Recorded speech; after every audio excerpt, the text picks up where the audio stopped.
السلام علیکم۔ بات کرتے ہیں N2O گیس پہ یعنی نائٹرس آکسائڈ پہ یا لافنگ گیس پہ۔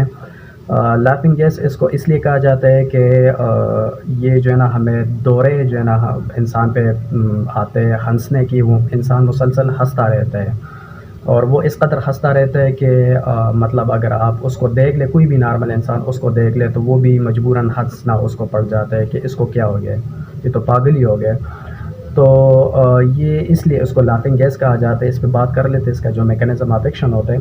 اچھا، جیسے ہم اس کو انہیل کر دیتے ہیں منہ کے ذریعے یا ناک کے ذریعے تو وہ جا کے پھیپھڑوں میں جذب ہو جاتے ہیں اور اس کے بعد بلڈ میں شامل ہوتے ہیں، اور بلڈ کے بعد جو ہے نا ہمارا جو دماغ ہوتا ہے اس میں ایک سنٹر ہوتا ہے جس کو پلیجر سنٹر کہا جاتا ہے۔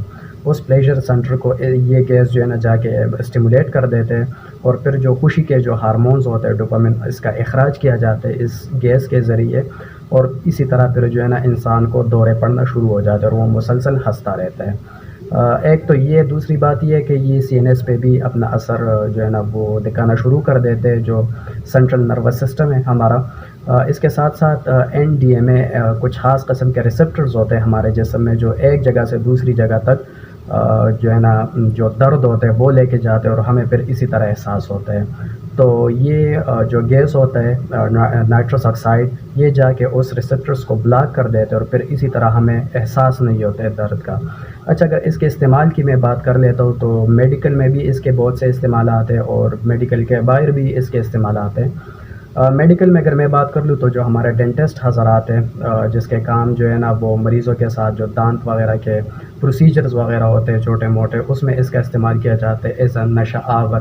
مطلب نشہ دے دیتے ہیں کچھ ٹائم کے لیے، جیسے وہ اپنا پروسیجر ختم کر دیتے اور اس کا ٹائم ختم ہو جاتے تو یہ نشہ واپس چلا جاتا ہے۔ اس کے ساتھ ساتھ ایمرجنسی پین ہو گئے، مطلب ایمرجنسی میں کچھ اس طرح پین جو ہے نا محسوس ہو جاتے ہیں کہ وہ حد سے زیادہ ہو اور انسان برداشت نہ کر سکے، تو ادھر بھی اس کا استعمال کیا جاتا ہے۔ جس طرح میں نے پہلے بات کی تھی این ٹی ایم اے ریسپٹرس کے، تو اسی طرح یہ اپنا کام دکھا دیتے ہیں۔ یا اس کے ساتھ اگر میں جو ہے نا چھوٹی موٹی مائنر جو سرجریز ہوتی ہے اس میں بھی اس کا استعمال جو ہے نا وہ کیا جا سکتا ہے۔ میں اگر اس کے علاوہ فوڈ انڈسٹری کی بات کر دوں تو فوڈ انڈسٹری میں بھی اس کا کافی جو ہے نا استعمال ہوتا ہے ایز اے پروپیلنٹ۔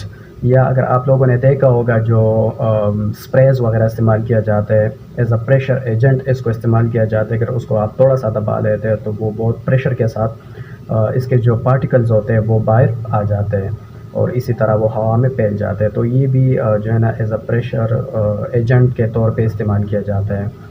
تو اگر اس کو مطلب لمیٹڈ استعمال کیا جائے، کچھ خاص ٹائم کے لیے، کچھ خاص مقدار میں استعمال کیا جا سکے تو اس کے بہت سے فائدے ہیں، اور اگر نہیں اس کو جو ہے نا مس یوز کیا جائے تو پھر اسی طرح جو ہمارے سامنے آئیں گے مختلف قسم کے نتائج، جس میں یہ ہنسنے کے دورے وغیرہ جو ہے نا یہ پڑتے ہیں۔ تو پھر اگر کوئی سیریس سچویشن اور آپ اس طرح ہنستے رہتے ہو تو پھر تو آپ کا کام ہو گیا۔ تو یہ اویئرنیس کے لیے ایک ویڈیو تھی۔ جزاک اللہ۔